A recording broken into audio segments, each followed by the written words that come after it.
The fat-filled region behind the knee is called popliteal fossa. The vessels that enter there change their name. They entered there how? What time did they go through? Aortic canal. So what we're going to do is we're going to follow the stuff now down to the leg, and so hamstrings above, two heads of gastroc below form like a diamond-shaped set of boundaries to the region. I want to get to the other stuff in the PowerPoint. This is basic, not rocket science. So that's the popliteal fossa.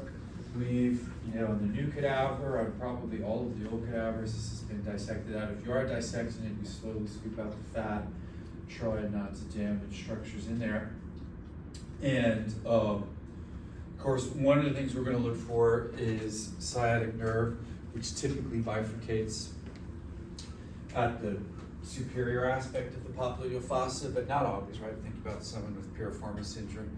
Maybe they have a high bifurcating sciatic, but this is the typical scenario. And of course, sciatic nerve is really two nerves bound together for a while. Tibial travels medially, and common fib heads over here towards the head and neck of the fibula. And so you can see that bifurcation. And then what you see happening is sciatic nerve, tibial, common fib, coming immediately off the tibial and laterally off the common fib are two sural nerve branches that form a sural nerve proper, which runs down the back of the calf. You can see it here. Medial sural, lateral sural, sural proper. And that's going to travel with a superficial vein, which is heading over the back of the calf and is going to dump, like all superficial veins do, into a deep venous vein. So it's going to dump into the popliteal vein. This is the small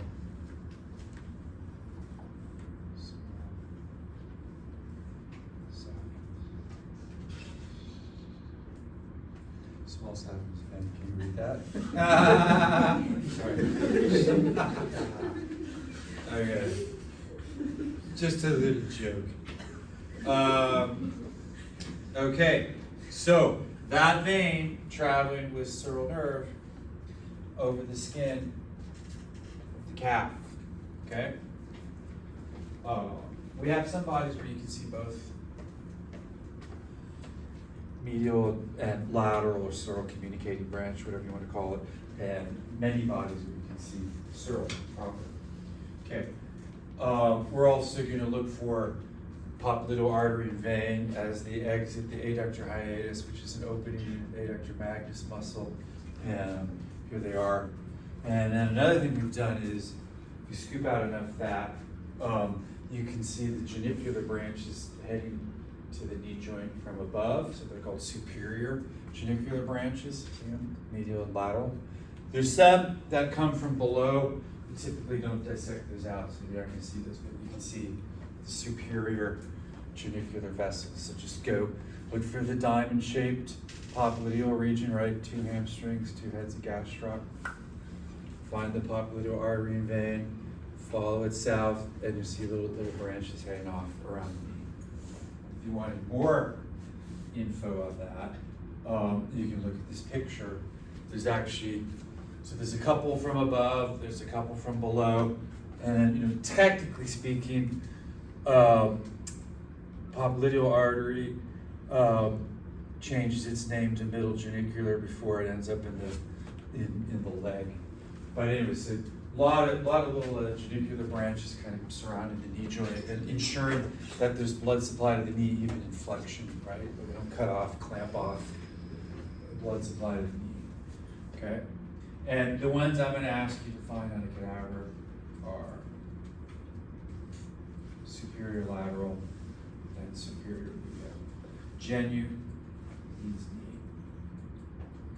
Right? We talked about like to genuflect is to get under your knees, like during a religious service or something like that. Okay. I don't know. Anyone here Latin or Greek expert, is this the same prefix genu as in the word genuine? Interesting, I don't know. A little clinical correlate in the popliteal area. You can end up with little synovial filled sac, and we call this a popliteal cyst or a Baker's cyst. And it's really just like an extension of a bursa and like a herniated part of the bursa coming out, end up with some sac around it, and it can grow pretty big. You can palpate them sometimes, and patients describe them as being extremely painful, especially when you're flexing the knee, things like that. Just a teeny bit of a clinical correlate. I want to get into other stuff there. Popliteal fossa is probably pretty easy. So we cool with Searle here? Okay. Think S, sensory, it's a pure cutaneous nerve. Searle doesn't do anything motor. Actually, you're gonna see it continue as it goes down the calf. It's then gonna go on the lateral aspect of the foot, and you can see that on some cadavers too. Okay, just kind of, talked about this before. In the interest of time, I don't want to go over all this osteology, but a few things. Here's the tibial tuberosity for the patellar ligament. We can tap that with the reflex hammer to test the integrity of roots L2 to L4. Why L2 to L4? Because femoral nerve is innervating the anterior compartment of the thigh, right? You can palpate, I'll palpate the head of the fibula. So I'll do that. We touch head of our fibula. Yay! Okay. And you're gonna learn, maybe you haven't done it yet, but you'll probably do it this week. You'll probably palpate the common fibular nerve right below that. Have you already done it? Are you doing it later? Okay. And so let's think about that. So common fibular nerve is traveling right here. What it's gonna do, I'm jumping the gun, is it is now gonna divide. And by the way, I should have told, I don't know who I asked to do lateral compartment of the leg. Is that today's people? Okay. Could you find, if I didn't tell you to do this, we've done this on a few cadavers. Right where the head is of the fibula, I've asked my people to cut out what I call a little meat window. Remember the meat window in the back where you can see the rotatories? Okay. The reason I asked them to do that is if you do that, you can actually see common fib dividing into superficial fib, deep fib. I want you to show us that bifurcation. It's happening right there. If you want to see the bifurcation, you got to cut out a little bit of meat, a little bit of muscle. And if you do that, you'll see superficial fibular nerve lateral, and you'll see deep fibular nerve heading over here in between the two bones, and down here it's going to cross the ankle. Am I making sense? So we want to see that bifurcation. We're also going to see both of those nerves more distally. We're going to look for superficial fibular nerve down here as it goes to the dorsum of the foot. We're going to look for deep fibular nerve down here, etc. Cool? You could also right now palpate the malleoli. You could palpate, I'm doing it right now, the lateral malleolus of the fibula, the medial malleolus of the tibia. And we'll think about how they help form what's called a mortise joint. See, like the malleoli down here allow the superior aspect of the talus just to fit in there like that. So if you have this architecturally, this shape for a joint, that's called a mortise joint. Mortise joint. Okay. We can also think about a proximal tibiofibular joint, which allows some gliding, and a distal tibiofibular joint, which is syndesmotic, which is really doesn't allow much movement, if any. And here's the posterior view, and you can see, just like in the forearm, there's two bones in the leg, there's two bones in the forearm, and they're both connected by an interosseous membrane. So you see right here. Okay. Okay, presenters. Okay. Who's doing anterior compartment? Is that foot people? Don't forget this. Do you see this little hole right there? What's that hole called? That's the Ernstine hiatus. Do you see how it's not mentioned in this book? I've looked in all the textbooks. It is not mentioned. I claimed it for myself. It's the Ernstine hiatus. You want to get an A at your lab exam. Just kidding. Okay, so anyways, there's an interosseous membrane in the forearm too. And that can help, be a place for muscles to attach. It also helps distribute forces, and whatever. Just one other thing I want to point out here is the little attachment site for soleus, part of the triceps of the calf. And there it is in all its glory, Ernstine hiatus.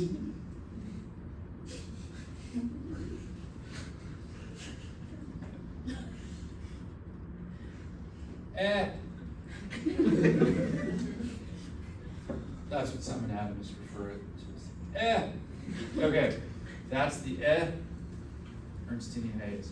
Okay, so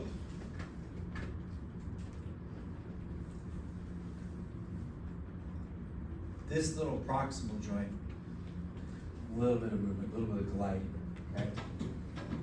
Especially in response to a particular kind of movement that we see at the ankle that's called dorsiflexion, where we move our toes upwards. And the distal joint, in contrast, is a fibrous joint. It's called syndesmosis. So like another place where we have, this is the main place actually. I was gonna say the skull, but mostly that's not the case. So this joint really doesn't allow movement, if at all, but this proximal one allows a little bit of gliding. So it's a synovial joint. And I would say that, like, even though the distal one isn't allowed a lot of movement, it's really important for keeping the distal part of the fibula and the distal part of the tibia intact, so that you get this really nice Mortise shape formed by fibula, tibia, and talus. Right? Ankle joint proper. You want that really tight in order for good dorsiflexion, plantar flexion, whatever. And so that joint's important for structural integrity. And there's some pretty strong ligaments that are keeping it tight there too. So if you look here, this is cool, I think, artistic representation. First of the proximal tibiofibular joint, proximal tibiofibular joint. Can I make a comment? Sorry. On your lab exam, which you all did great on, by the way, and don't let that lull you into a false sense of security. Okay, so, but I'm happy that you all did great.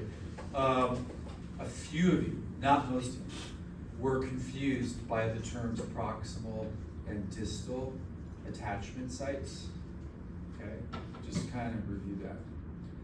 Some folks like to use the term origin and insertion for muscles, and that's fine, but I think there's places where it breaks down, and I already talked about some examples I could talk about more. So if I'm talking about a distal insertion of a muscle, I'm talking about the site that's further from the midline, okay, not closer to the midline. Some of you chose closer to the midline for a distal attachment. Am I making sense? Okay. Do you know why? Like, sometimes origin insertion kind of are problematic because, right, sometimes a muscle can have multiple functions depending on whether one of the bones it's acting on is stabilized or not. Like anterior digastric, muscles in the lower limb, many of them like that. So, especially like in the calf. So that's why I kind of prefer proximal distal, but origin insertion is great too. It's all cool. It's all good, people. We can all get along and love each other, right? Okay. Here's anterior proximal tibiofibular ligament, and then of course there's a posterior one. Right now it's hidden by popliteus muscle. Okay, just providing stability to that joint. Here's the distal. Remember, this guy is just allowing a little bit of gliding during dorsiflexion, particularly. This guy really not much movement, if any, and it's a fibrous joint. And stabilized with some really strong ligaments. These are anterior and posterior inferior tibiofibular ligaments. That's a mouthful. And they, like in particular, prevent excessive rotation of the foot relative to the leg, especially during dorsiflexion. Like excessive towing out, I suppose you could call it. And if you have excessive towing out, that can cause biomechanical issues over time, like with the IT band, even with like the hip joint, it can cause problems over time, so you don't want too much of that. Some pretty strong ligaments, you can see them both here. Okay, just trying to get through this last year, the year before I didn't finish the PowerPoint in time, and I had to do a little Zoomy to finish it. You guys don't want to watch a Zoomy over the weekend, right? So, like, no, please. So we're gonna try and finish this. You guys want to bet? Think I can do it? Okay. So just like with the thigh, we want to think about some compartments of the leg. And classically, we think of 3 compartments of the leg, okay? And anterior compartment, which is 3 muscles, really easy peasy. A lateral compartment, just 2 muscles, even easier peasier, okay? And then the posterior compartment, that's a little more complex because it has a superficial element and a deep element, and each of those is different muscles. Do you know what I mean? But overall, the leg isn't too hard, I think, to understand, and that's why we're not having a formal presentation on it. So what we're going to do is, if you think about how this is all worked sequentially. Last week, before exam, I went over the thigh. This week in lab, mostly the presenters are going to talk about the thigh, and they're going to cover a little bit of the leg. Next week, I'm going to lecture on the foot, and in lab, we're going to do foot, and they're going to go back and finish the leg. Does that make sense? So we're not going to ignore the leg, even though we don't have a formal presentation on it. And just like the thigh, there's deep fascia, compartmentalizing muscles with similar function. The deep fascia of the leg is called crura, or curl fascia, and it's actually really tight, especially after fixation of it. You could imagine how, like compartment syndrome here could be pretty problematic. In fact, when my dissectors removed the deep fascia to show the muscles of the anterior compartment in particular, the fascia is often so tightly adherent that you can easily rip the muscle as you're removing the fascia. So it's slightly less sticky in a non-fixed situation, but it's, okay. So we're gonna, I suggest for all the compartments, the first thing you do is just think about what are the basic movements taking place in these compartments? What's the basic nerve to the compartment? It's always typically one nerve, and right. So I'll instead of verbalizing this, I'll do it as we work through this. And so now we're going to do anterior and lateral compartments. You can come back to this table later. So anterior compartment, 3 muscles, and so we got 1 muscle heading over to the first metatarsal.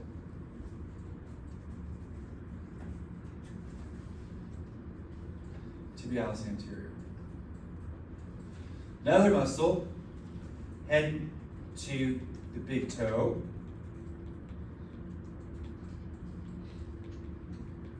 Extensor pallicis or hallucis longus. And a third muscle going to the other digits, in particular 2, 3, and 4, sometimes a little extension to 5.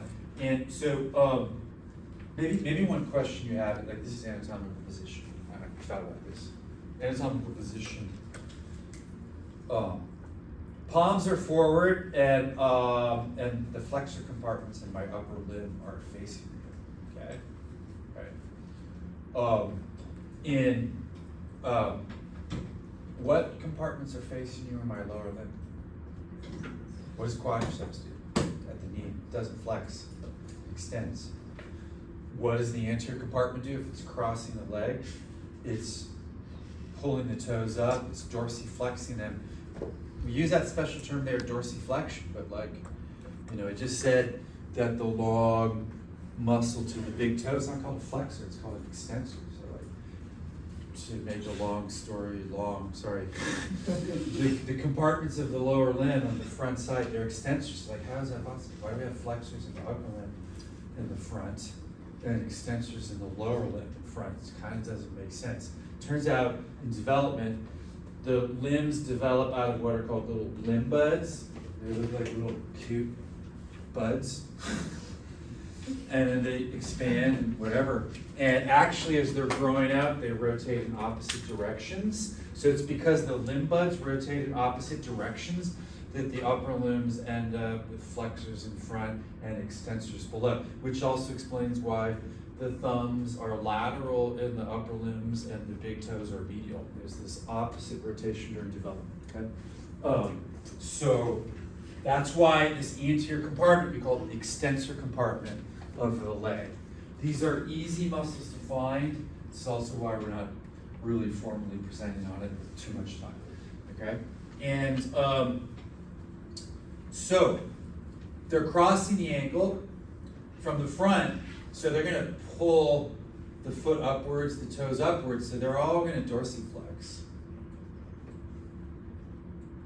Some of them are also working on the toes. We have a dedicated extensor to toe 1, and we have dedicated extensor to the other digits.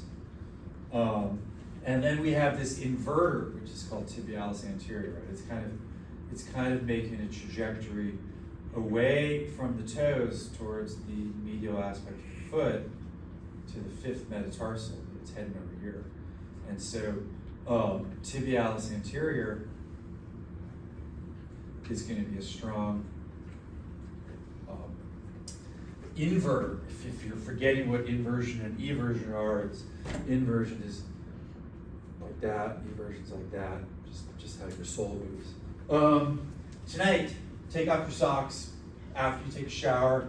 Before you take a shower, you should be able to see tendon of tibialis anterior, right to the 1st metatarsal. You should be able to actually see the extensor lucis longus tendon and extension digitorum. Okay, that's the anterior compartment. Next question: what's the nerve to this compartment? Deep fibular nerve, which is a child of common fibular nerve. So this is what it's doing. Remember, right here, common fib is traveling around the neck of the fibula. It's going to divide into a superficial branch and a deep branch. And the deep branch is coming down here. Deep branch is perfectly situated to hit the 3 muscles of the anterior compartment.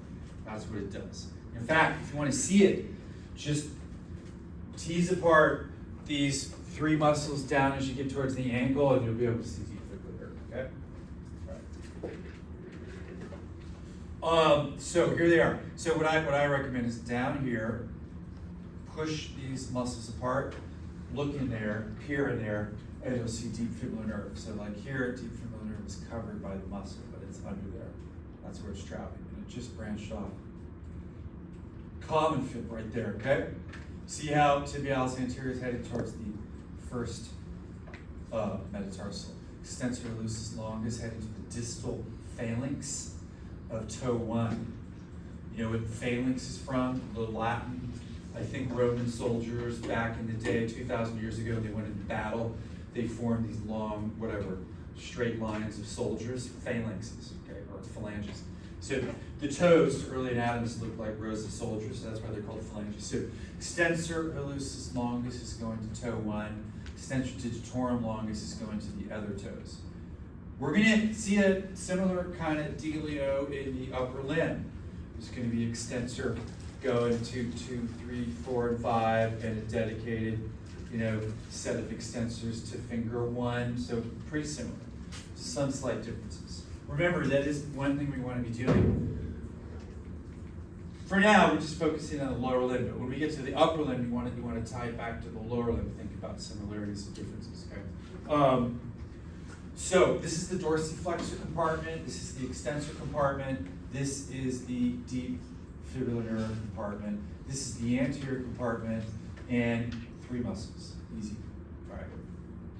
We're gonna cover it with correct, deep fashion, right? Just more views of the same stuff. Moving on. Okay, so here's it. Now we're following into the foot. So this is kind of like where, foot people, it's good actually that you're going to cover some of the leg because many of the muscles going to the foot originate in the leg, i.e. they're extrinsic foot muscles, right? If they originate outside the leg. Or if their proximal attachments are outside the foot. So if you look here, you can see these bands of connective tissue. And what they're doing, these are called extensor retinaculum, because remember, anterior compartment is the extensor compartment. What they're doing is they're holding down those tendons coming down to the foot from the leg so that they function more efficiently and so that they don't bowstring when you dorsiflex, right? If you dorsiflex without them, I know there's skin and stuff, but they still might bowstring a little bit. So we want to, instead of that happening, we want to keep them tight by putting a little retinaculum over them, okay? So those retinacula we're going to see in the ankle in different places. We're going to see them in the upper limb, in the wrist. They are designed to increase the biomechanical efficiency of these muscles and to prevent them from bowstringing. You know, they can function as heating it like a pulley mechanism, I suppose. There's another one a little bit above. This is the superior extensor retinaculum. Okay. You'll see these on the cadaver. I think the one that's typically we leave in is the inferior, okay, this guy. So, we follow these anterior compartment muscles down into the foot, and so here's tibialis anterior going to the first metatarsal. Here's extensor lucis longus going to the distal phalanx. And here's extensor digitorum going to 2 to 5. One more thing. Look at something interesting. You see the same thing. Hand. Look at what the tendons of extensor digitorum are doing as they come down here. They kind of have a different sort of attachment from other tendons. I mean, tibialis anterior is more typical. It's going right into the periosteum of the first metatarsal, right? Instead, extensor digitorum is coming down here, and it's actually attaching to this like connective tissue hoodie. I call them the hoodies of the phalanges. So these are called extensor hoodies, extensor hoods. And so we're going to see it in the hand too. So what's kind of interesting and important about these extensor hoods is that actually there's some muscles from the sole of the foot, from the plantar surface, seems kind of weird, whose tendons make their way up to the top of the foot and insert here, okay? Let me give you an example from the hand to illustrate why this is interesting. First of all, let me ask you a question. If you, okay, my fingers right now are in flexion, and I want to extend them like that. See that? Okay. How cool is that? Where are the muscles that do that? I'm not asking you what the muscles are. Just what's your intuition? Is it your intuition that they're right here? Right? They're not. I mean, a little bit. But the extension at the distal phalanges is mostly not here. It's here. It's in the hand. On the palmar side, which seems completely counterintuitive. How could a muscle here do this? Doesn't seem physically possible. Unless the tendons of the muscles here went to the extensor side, which they do, and they attach to the extensor hoods. And that's the same thing in the foot, okay? So that's why those hoodies are cool. Extensor digitorum is attaching to the hoodies, and the lumbricals and interosseous muscles that you haven't learned about, that you're going to learn about when you get to the foot, they also attach there. We're also starting to see, I'm kind of getting into the foot, sorry, but you're starting to see some intrinsic muscles of the foot, and we can worry about that stuff next week. Okay. Lateral compartment, easy. 2 muscles, and what these guys do is they turn the sole outwards. They are everters, sort of weak plantar flexors, mostly everters. It makes total sense. I mean, if you've got a muscle on the lateral aspect of the leg and it's coming down to the foot, it's probably going to pull the sole out like that, right? When it contracts, when it shortens. That's what these guys do. It's a different nerve, people. It's this guy. What guy?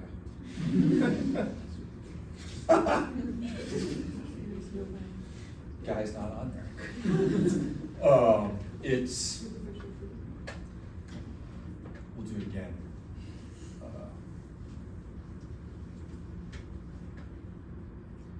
So remember I said, I asked some of my dissectors to cut out a little bit of a meat window right here, because that's what the head of the fibula is, in the neck.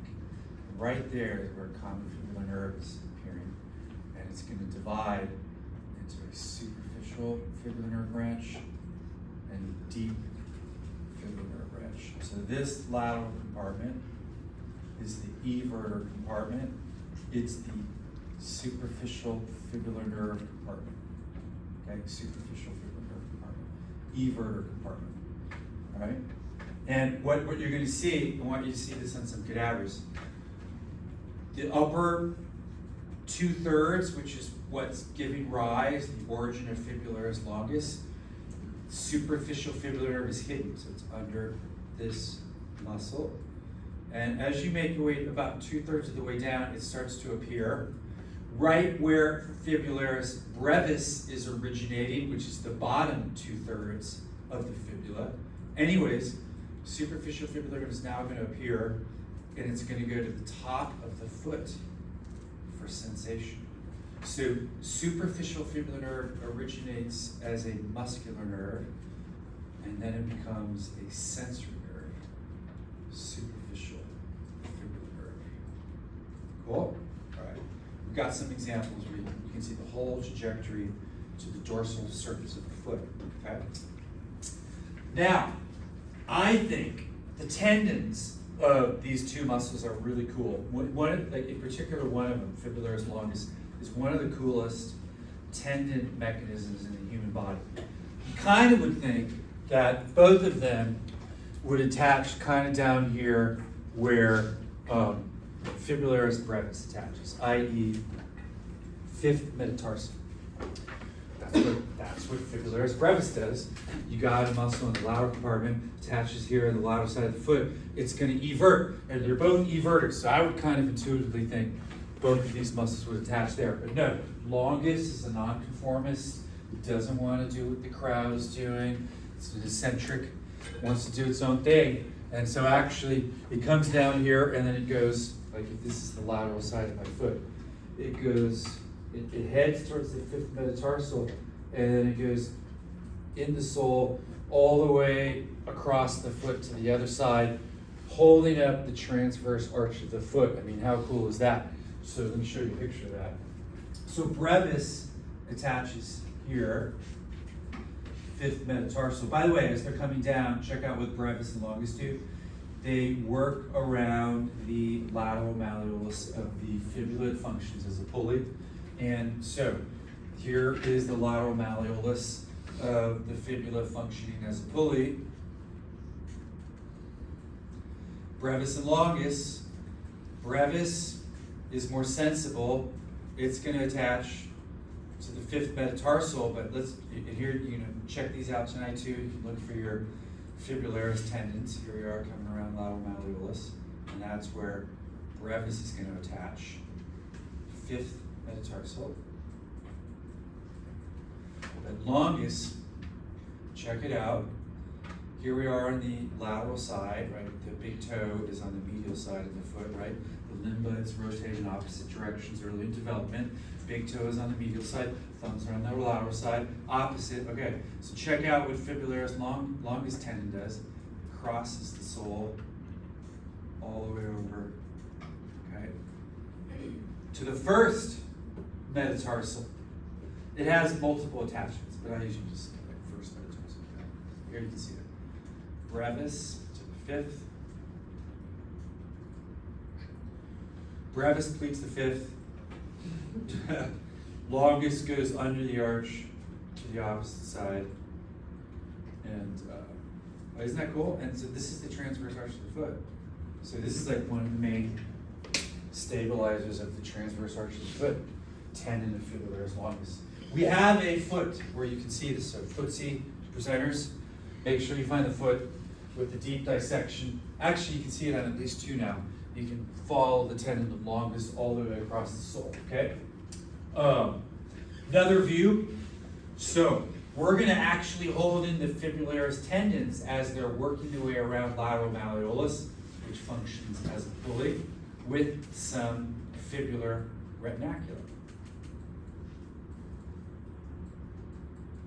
So just as we had some extensor retinacula, right, holding in anterior compartment tendons, we have fibular retinacula holding in fibular tendons. Okay? All right. And here you can see the tendon of fibularis longus. This is why we haven't done this on all the cadavers. It's a really deep dissection if you want to see this tendon going all the way across, because there's some superficial structures, if you will. For example, long plantar ligament right here, covering it. Okay.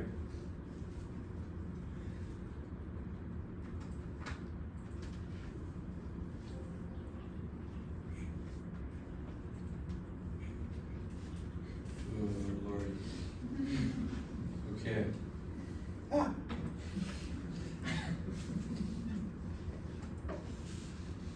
I thought it was real good. I was. Okay, here's gastroc. Okay, this is important. Gastrocs originating above the knee joint. So gastroc can work at the knee and the ankle. Okay, so it can flex the knee and plantar flex at the ankle via the calcaneal tendon. Its, I don't know, brother, soleus, which is right below it, doesn't cross the knee. So soleus only works at the ankle, and because soleus doesn't cross the knee, its function is independent of what the knee is doing. Gastroc function kind of depends on whether the knee is flexed or extended, right? Because it's attached above the knee. Soleus is coming off, originating proximal attachment below the knee, only acting at the ankle, is independent, functionally speaking, from what the knee is doing. But if you take the two heads of gastroc and soleus, you got three muscles, and that's why this is called triceps of the calf, and the Latin word for calf is sural or sura. Triceps sura. So that is our second triceps. We'll encounter one more triceps when we get to the upper limb. And all three of those muscles, two heads of gastroc, one soleus, are inserting into the calcaneal tendon, Achilles tendon, which is attaching to your heel bone, the calcaneus. Actually, there's a fourth muscle that you might not have heard of. One of my favorite muscles called plantaris, also originating above the knee joint. And man, it's doing its best to like hang out with the big boys. It's also trying to plantar flex, just like gastroc and soleus, but it's pretty weak. Okay, because of that, I call it one of the useless P muscles. There's a number of muscles in the body that, interestingly, at least in English, and Latin begin with the letter P. Pectineus, plantaris, not really useful. It's cool that we have them, but they're kind of redundant. That means you could take the tendon of plantaris, harvest it, and use it for grafting somewhere else. You don't need it. I mean, look at the difference in size.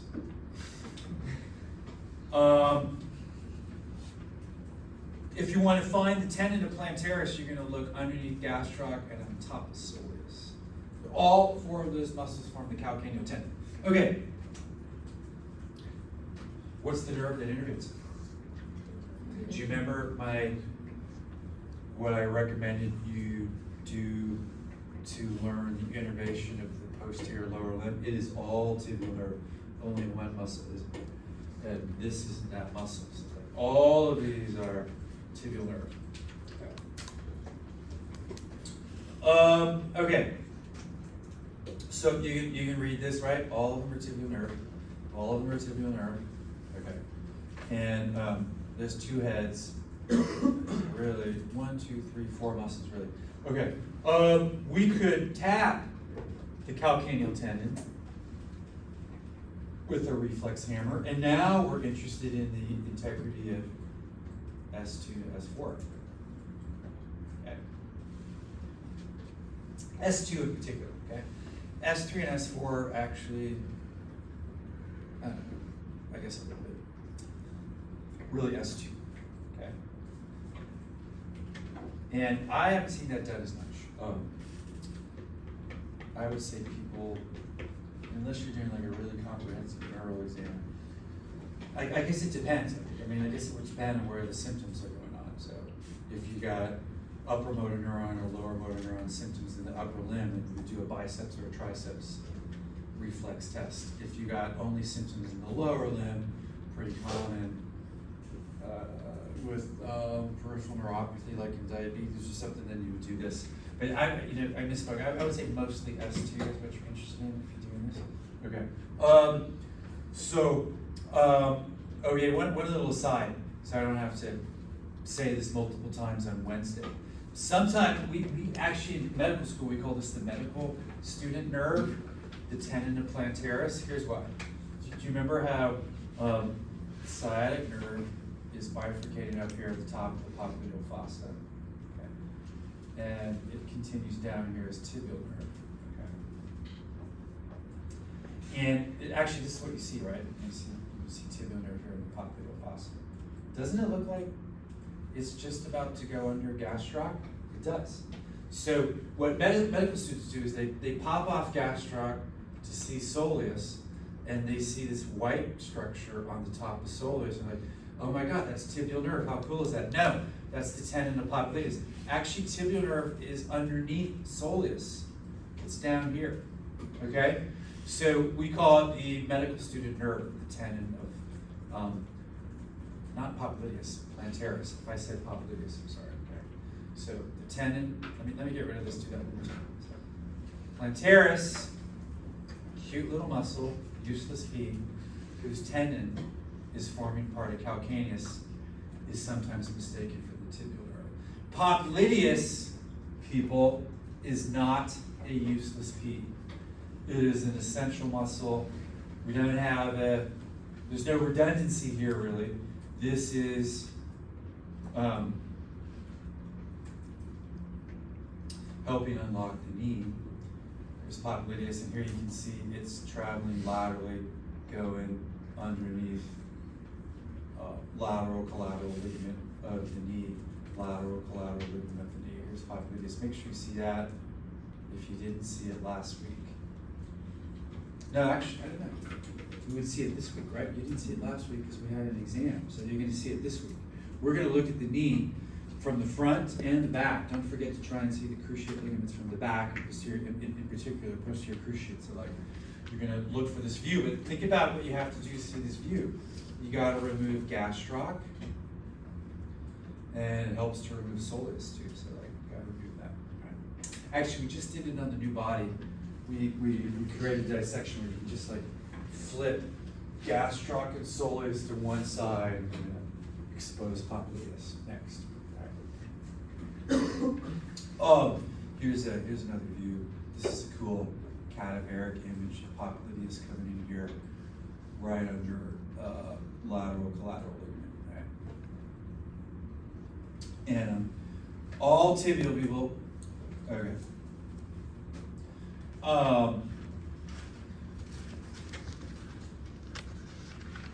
Here's that attachment site for tibialis anterior. See, that's coming to the fifth metatarsal. I'm sorry, first metatarsal, right? Right here. Look at it tonight. Really easy to see tibialis anterior come down to the first metatarsal.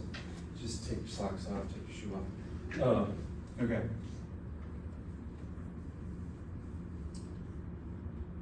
So, okay, what I just showed you is the superficial posterior leg compartment, which is gastroc, soleus, plantaris.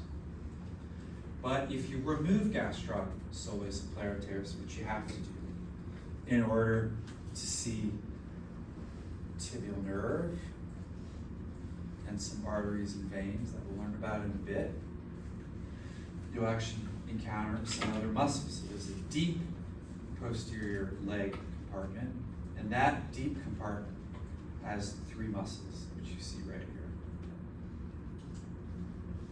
here. We'll think about where they're attaching and where they're going in a second, but if you follow these deep compartment muscles and their tendons and ask the question, where are they going? They're going to go through a tunnel. On the medial aspect of your ankle, that's kind of analogous to the carpal tunnel of your wrist, but just as the carpal tunnel is named after the wrist bones, the carpal bones, this tunnel is named after the ankle bones, so this is the tarsal tunnel. Guess what? It's tarsal tunnel syndrome, just like carpal tunnel syndrome. So that's how the tendons of the deep posterior compartment muscles get into the sole of the foot. They are, whatever, trying to do different stuff in the sole of the foot. Some of them are trying to go to the toes. One of them is trying to go to the big toe. You know what I mean? Okay. So here's another view. So remember, superficial compartment muscles of the leg all converge their tendons to form what I think is the largest tendon in the body, the calcaneal tendon. I'm pretty sure it is. Okay.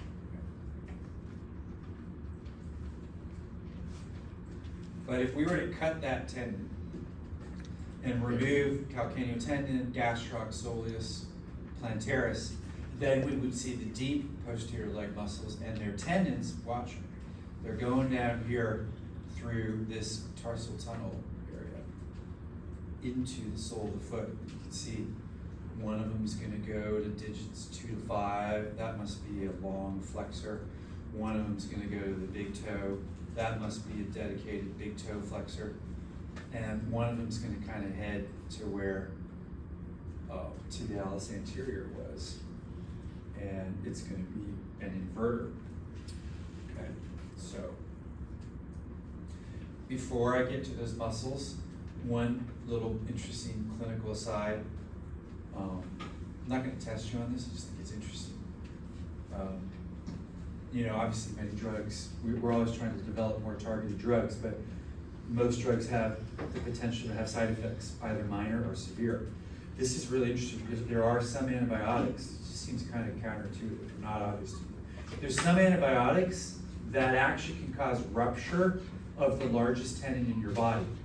As far as I know, they're not typically causing rupture of other tendons, although I don't know a lot about this, but like it seems to be they're in particular causing rupture of the calcaneal tendon. Isn't that crazy? So certain classes of antibiotics. I'm not saying always they do this, but it's a rare potential side effect. So calcaneal tendon rupture secondary to antibiotic treatment. We're gonna break here at about 8 minutes, and I'm gonna see if I can get to the halfway point.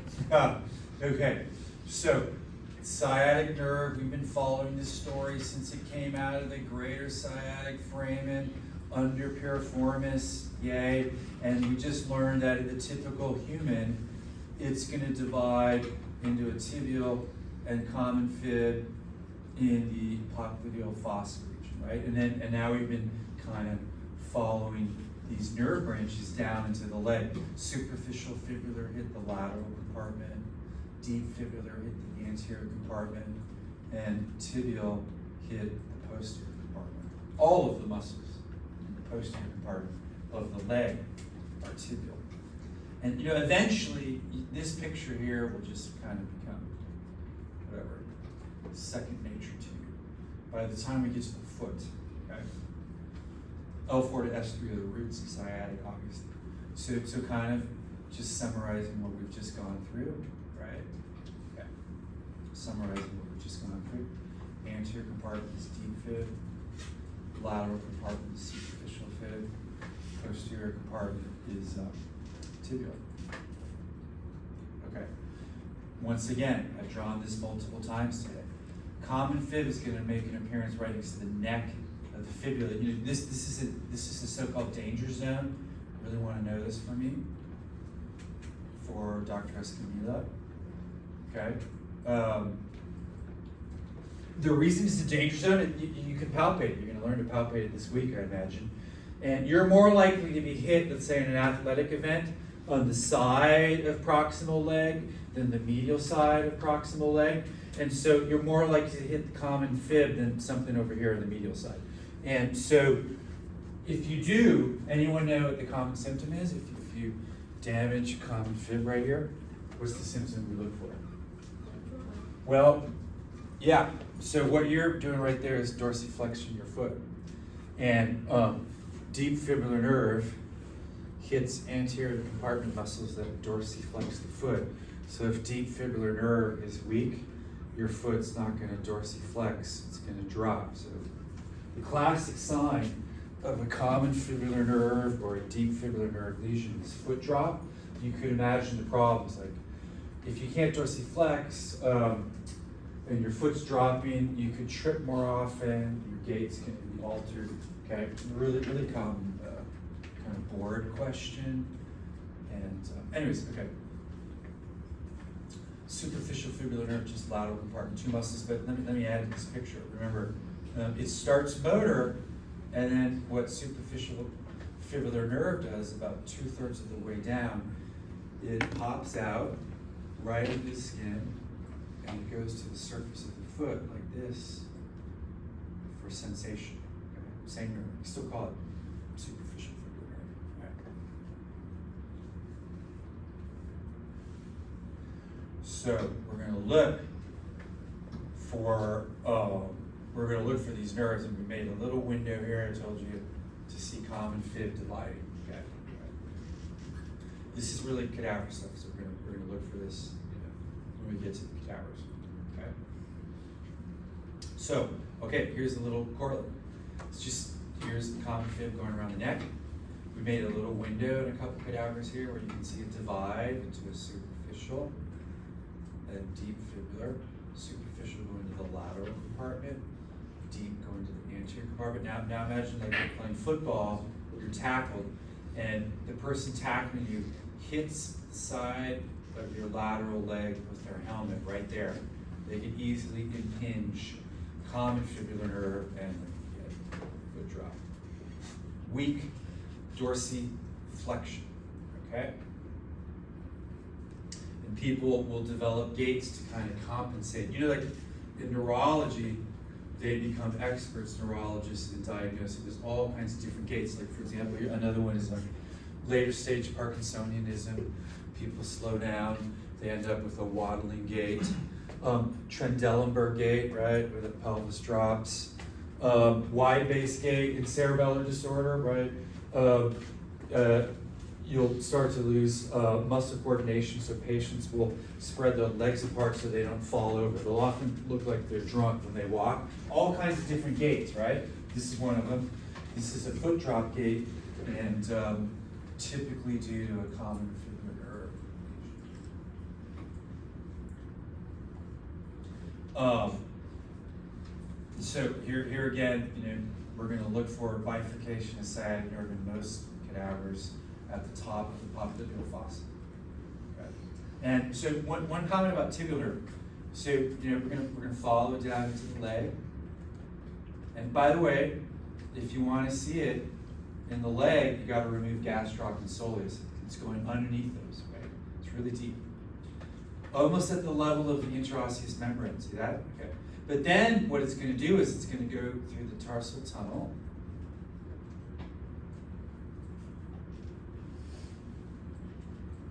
Tarsal tunnel. Into the foot. And, you know, it's going to go into the plantar surface of the foot.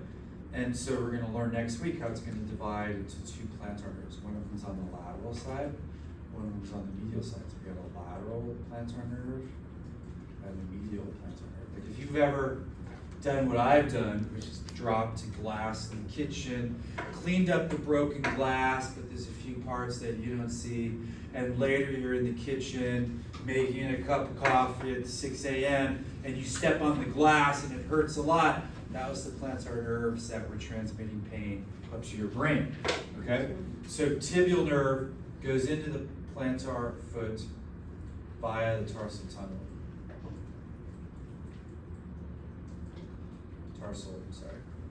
Tunnel. And it divides into medial and lateral plantar nerves. So more on that next week when we get into the foot. Okay, I've talked enough about tibial. So just like in carpal tunnel syndrome, when the median nerve is going through the carpal tunnel in the wrist, and anything that's causing inflammation in the carpal tunnel, maybe pregnancy actually, overuse injury, all kinds of things, can irritate the structures going through the tunnel, in particular median nerve, resulting in carpal tunnel syndrome. Same dealio here, tarsal tunnel, small space, ton of stuff going through there. That can get irritated, secondary to inflammation, and then you're gonna have symptoms in the foot. What symptoms would you see? Symptoms related to irritation of the tibial nerve going into the foot. So problems on the plantar surface of the foot, stuff like that. Maybe problems with the muscles going to the toes of the foot, so maybe problems with plantar flexion, things like that. So you get sensory and motor symptoms. Tarsal tunnel syndrome. And okay, we're going to take a break now, but let me just tell you, I would like us to see if we could find all of these by the end of Wednesday. Saphenous nerve.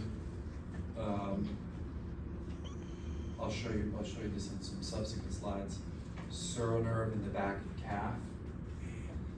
Tibial and common fib we should be able to do easily. Superficial fibular and deep we should be able to do by Wednesday. So we should be able to find all of these nerves. Okay? Okay, let's take a break.